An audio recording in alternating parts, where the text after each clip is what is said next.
이 시간 함께 볼 하나님의 말씀 찾아보겠습니다. 오늘 함께 볼 하나님의 말씀은 요한복음 4장 5절에서 26절까지 말씀입니다. 요한복음 4장 5절에서 26절까지입니다. 제가 있는 성경으로 신약 147페이지에 있습니다. 조금 긴 절이지만 집중해서 함께 읽도록 하겠습니다. 제가 먼저 요한복음 4장 5절 읽겠습니다. 사마리아에 있는 수가라는 동네에 이르시니 야곱이 그 아들 요셉에게 준 땅이 가깝고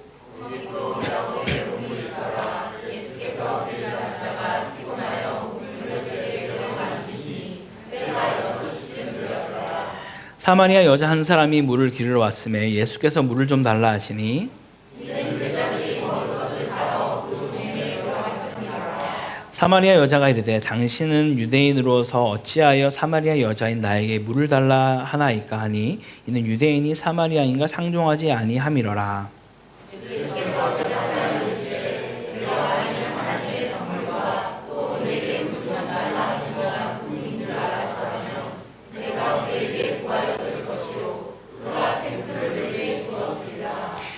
여자가 이르되 주여 물기를 그릇도 없고 이 우물은 깊은데 어디서 당신이 그 생수를 얻겠사옵나이까. 우리 조상 야곱이 이 우물을 우리에게 주셨고 또 여기서 자기와 자기 아들들과 짐승이 다 마셨는데 당신이 야곱보다 더 크니까. 예수께서 대답하여 이르시되 이 물을 마시는 자마다 다시 목마르려니와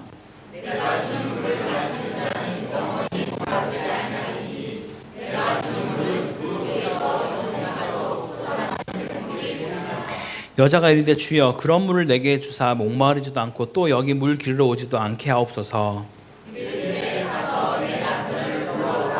여자가 대답하여 이르되 나는 남편이 없나이다. 예수께서 이르시되 내가 남편이 없다는 말이 옳도다.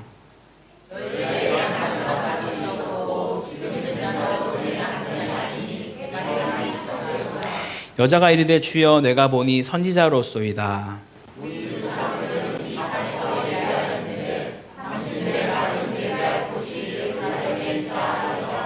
예수께서 이르시되 여자여 내 말을 믿으라. 이 산에서도 말고 예루살렘에서도 말고 너희가 아버지께 예배할 때가 이르리라.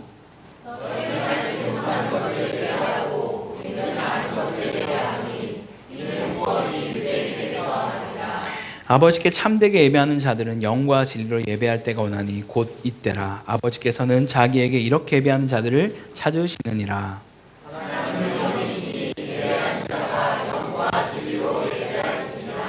여자가 이르되 메시아 곧 그리스도라 하는 이가 오실 줄을 내가 아노니 그가 오시면 모든 것을 우리에게 알려주시리이다. 함께 읽겠습니다.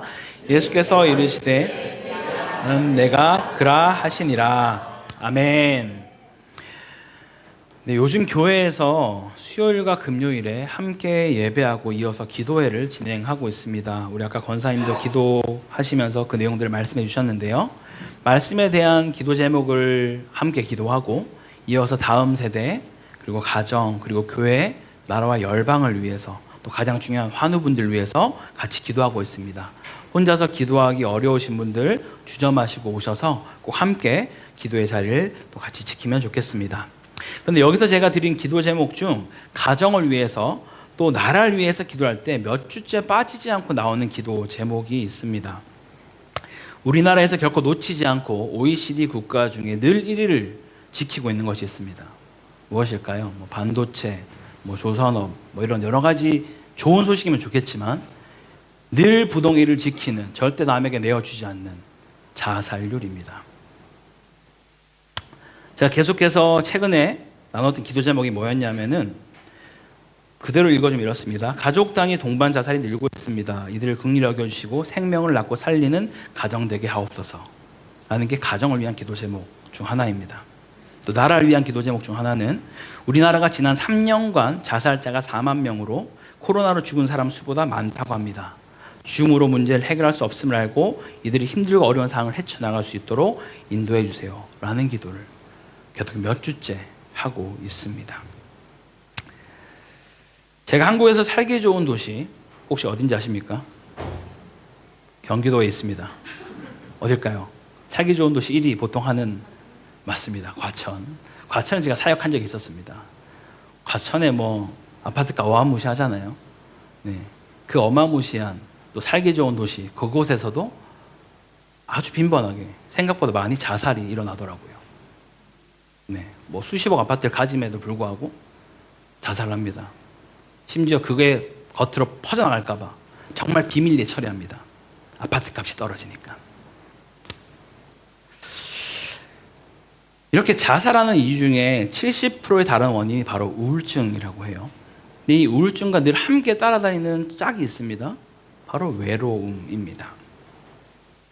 이 외로움이 얼마나 우리에게 해로운가를 조사했더니 하루에 담배 15개 피를 피는 정도의 악함이, 해로움이 이 외로움 안에 있다라고 얘기를 합니다.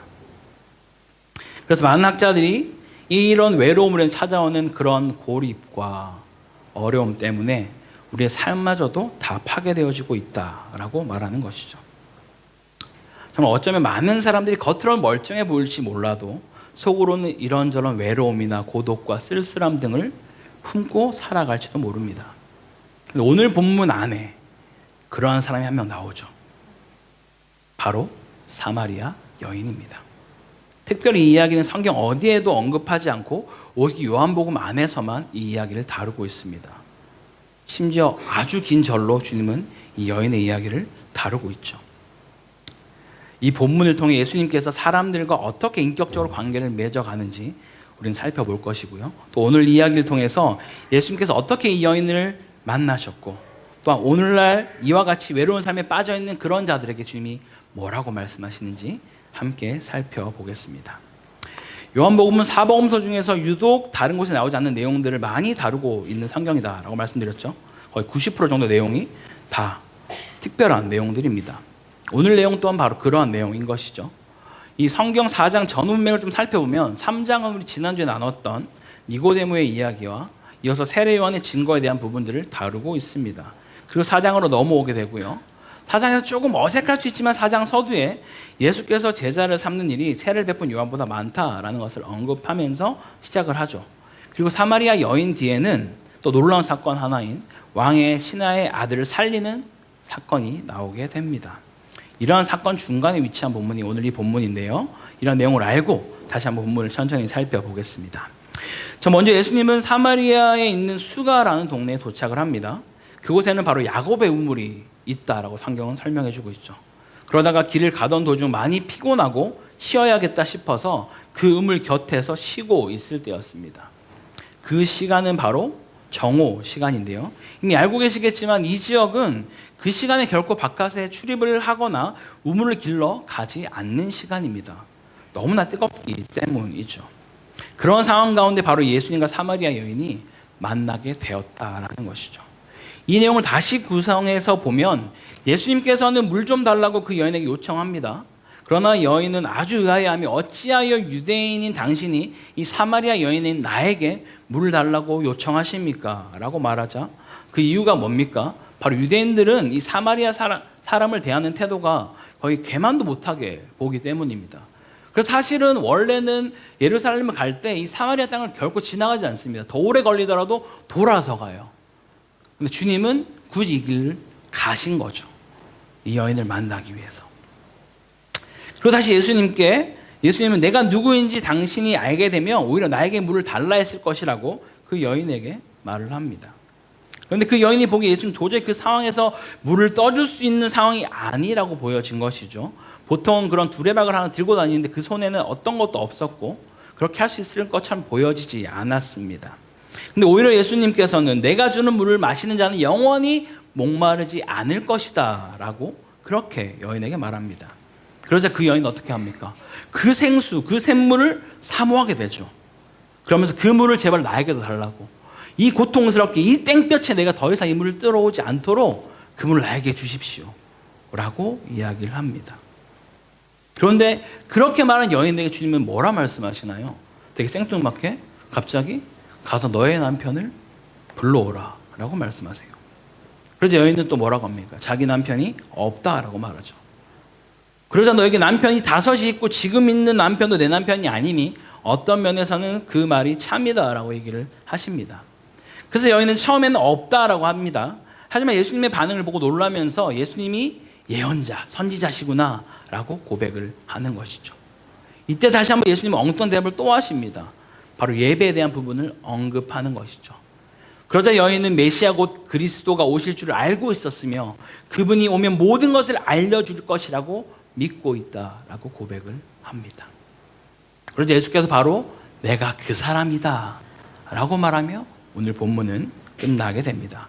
도대체 이러한 이야기가 오늘날 살아가는 저와 여러분에게 무엇을 말씀하고 있는지 계속 살펴보겠습니다. 먼저 사마리아 여인은 어떤 면에서는 우리와 좀 많이 다른 환경이 있는 것처럼 여겨질지도 모르겠습니다. 하지만 찬찬히 살펴보게 되면 우리와 아주 유사하다는 것을 많이 우리는 볼 수 있습니다. 우선 그 여인은 정오 12시에 대낮에 그곳에 물을 길러 갔습니다. 그 이유는 아까 말씀드린 대로 여러 성경 안에서 나오고 있지만 자신의 그런 상황 때문에 사람을 만나고 싶지 않아서 그 여인은 그 시간에 갔다라는 것입니다. 보통은 창녀이다 아니면은 이런 남편을 여러 명 뒀기 때문에 이런 상황을 피하고 싶어서 이 시간에 갔다라고 이야기하는 것이죠. 그런데 그런 상황 속에 있는 그 여인에게 주님은 네 남편을 데려오라고 말씀하시는데 여인은 자신 남편이 없다라고 합니다. 아마도 이 여인은 이 동네에서 그렇게 부도덕한 삶을 사는 여인으로 낙인이 찍혔을지도 모르겠습니다. 이것이 바로 이 여인이 혼자서 물을 길러 이 정오에 올 수밖에 없는 이유였던 것이죠. 이 여인 안에는 정말 누구에도 말할 수 없는 그런 뼈아픈 외로움이 있었을 겁니다. 아무런 사람도 만나지 않은 채로 정말 살기 위해서 그 정오에 물을 들어가는 그 고독과 그 외로움을 이 여인은 가지고 있었다라는 것이죠. 성경 안에 이 여인에 대해서 상세히 다루고 있지는 않지만 어렸을 때부터 어떠한 상처가 있었는지 모르겠지만 계속해서 그 상처에 대한 욕구를, 그 공허함을 채우기 위해서 그녀가 선택했던 것은 바로 남편이었던 것 같습니다. 그렇게 남자를 만나고 이혼하고를 반복하며 할 수 있는 일이 아마 몸 파는 것밖에 없어 더욱 그러한 상황 가운데 그녀는 빠졌을지도 모르겠습니다. 하지만 한 가지 확실한 것은 그녀는 몹시 외로웠다라는 거예요. 그래서 끊임없이 누군가에게 사랑받고 싶어 했다라는 것이죠.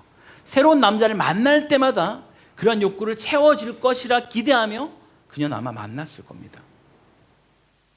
하지만 그 어느 누구도 그녀의 공허함을, 외로움을 채우지 못했다라는 거죠. 이처럼 누구나 이 여인처럼 사랑받기를 원합니다.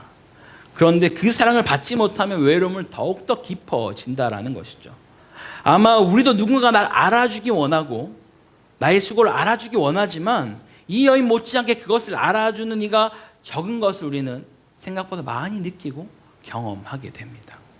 그러다 보니 우리 또한 이런 외로움 가운데 살아갈 수 있다라는 것이죠.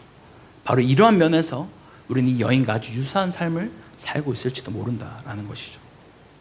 그리고 또 한 가지 이 여인과 우리가 비슷한 것인데 그것은 외로움을 해결하기 위해서 어떻게 하나요? 자신의 방법 혹은 세상의 방법을 그는 끊임없이 찾고 있다는 거예요. 여인 같은 경우는 그 외로움을 달래기 위해서 선택했던 것이 바로 남자였습니다. 아마 우리도 또 다른 방법으로 우리만의 그 외로움을 달래고자 우리도 찾았을지도 모릅니다. 어떤 분들은 결혼하면 외로움은 사라지겠지라고 생각해서 결혼했지만 막상 그렇지 않은 것을 경험하게 될 수도 있습니다. 또 다른 누군가는 그 외로움을 달래기 위해서 돈과 명예와 권력과 모든 것을 추구하지만 결국 채워지지 않는, 그래서 끊임없이 요즘에 뉴스에 가장 많이 나오는 게 마약 이야기 아닙니까? 정말 다 가졌을 것 같은데 그 어떤 것도 부럽지 않을 것 같은 삶을 살아가는 사람들인데 그 공허함을 채우기 위해서 또 마약에 손을 대는 그 모습을 우린 너무나 많이 보고 있다라는 것입니다. 그렇게 해서 몸부림치며 외로움을 떨쳐내보려고 하지만 결국 우리는 어느덧 그 외로움의 덫에 걸린 나를 또 찾아보게 된다라는 것이죠. 이처럼 외로움과 슬픔을 지닌 한 여인이 우물가에 나왔을 때 예수님은 그를 만나러 그곳으로 가셨다라는 거예요.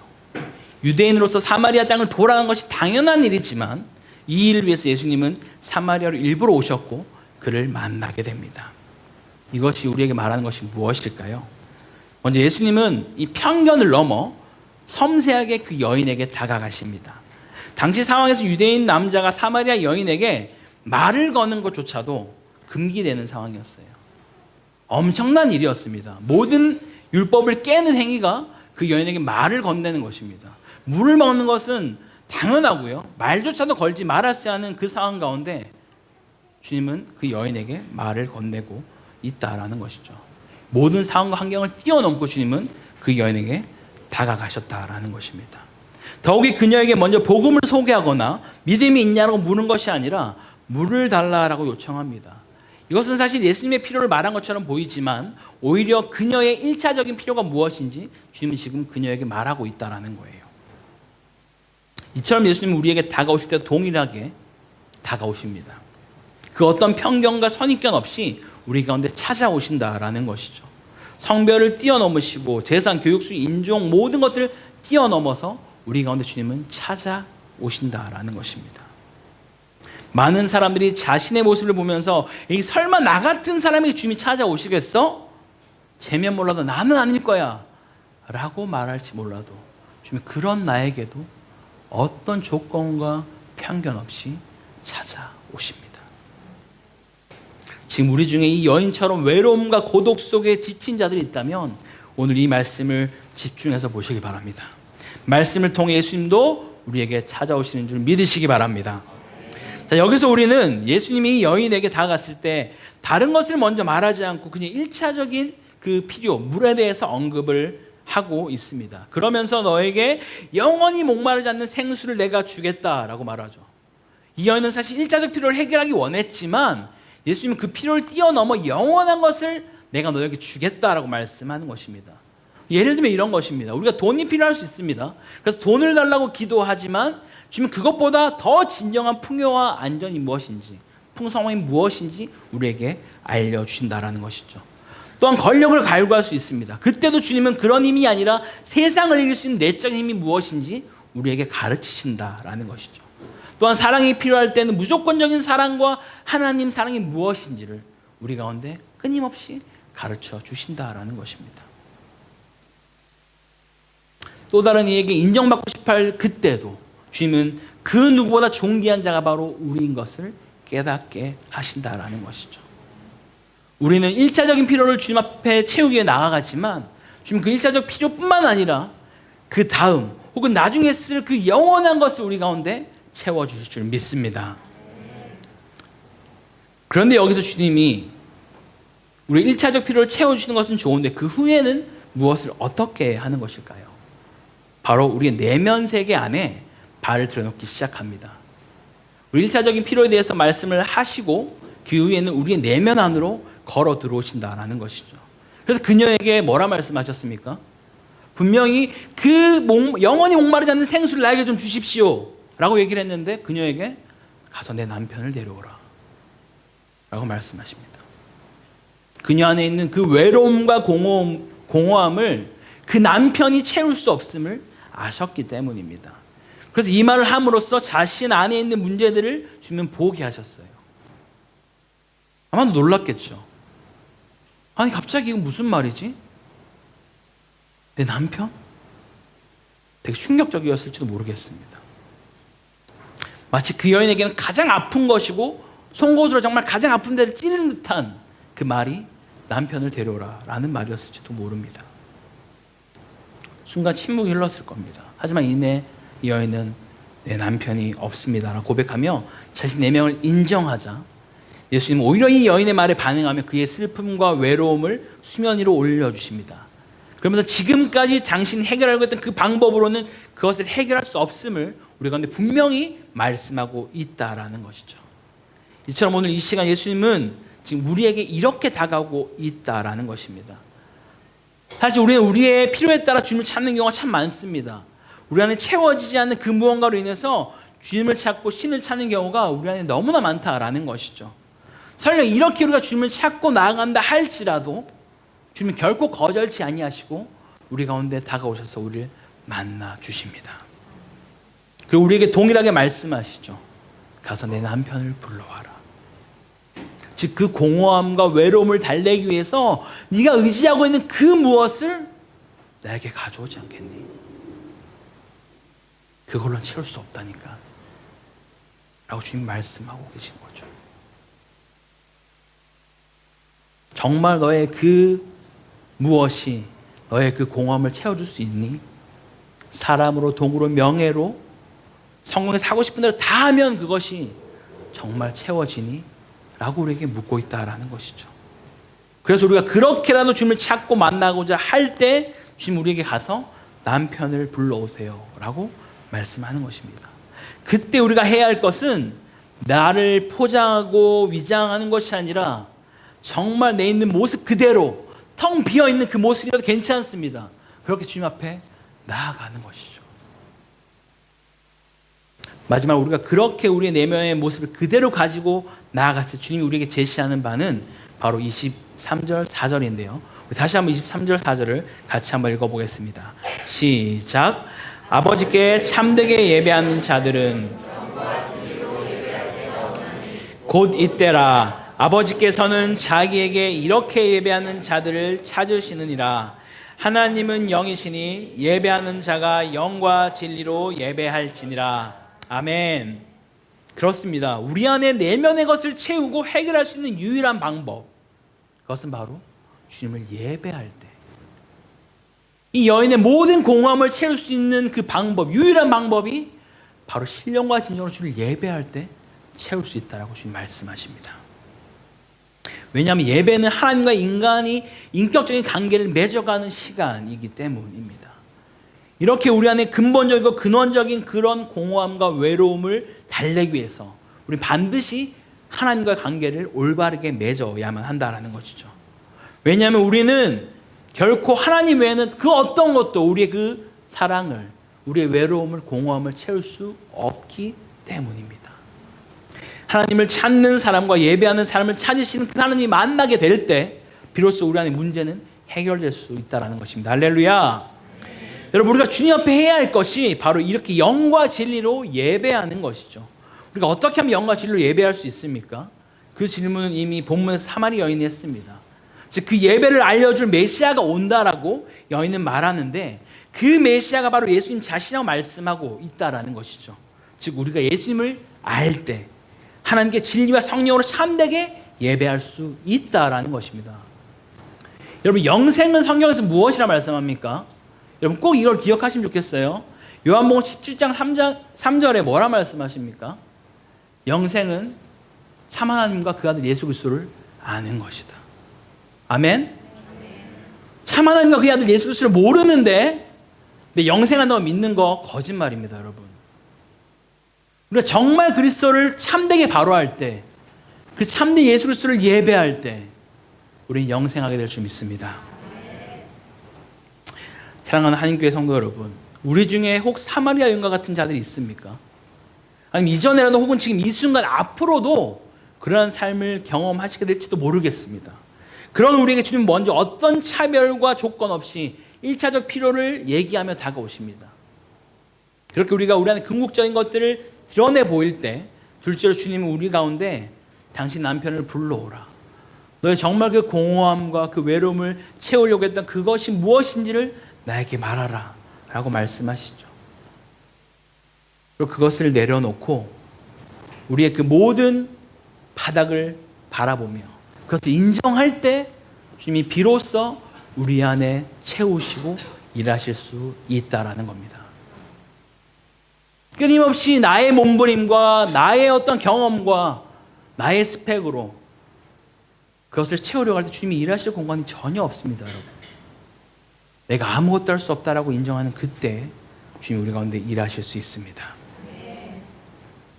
이때 우리는 비로소 우리 내면을 보게 될 텐데, 우리가 해야 할 마지막은 바로 우리의 모든 공허함과 외로움을 채워줄 수 있는 그분이 바로 오직 예수 그리스도를 알고 그분께 예배드리는 삶으로 나아가야 할 줄 믿습니다.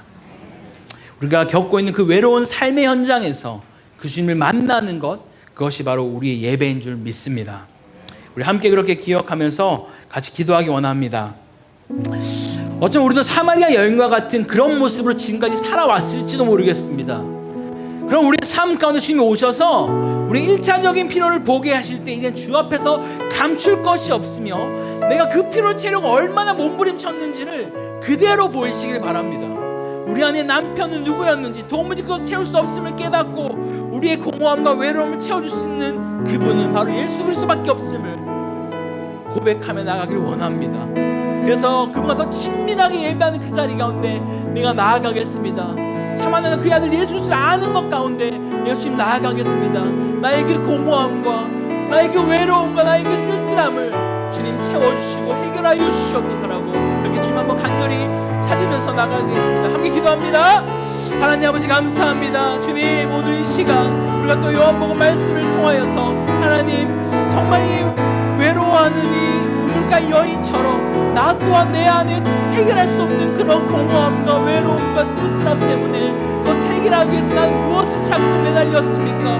그것이 나에게 사람이었습니까? 그것이 나에게 돈이었습니까?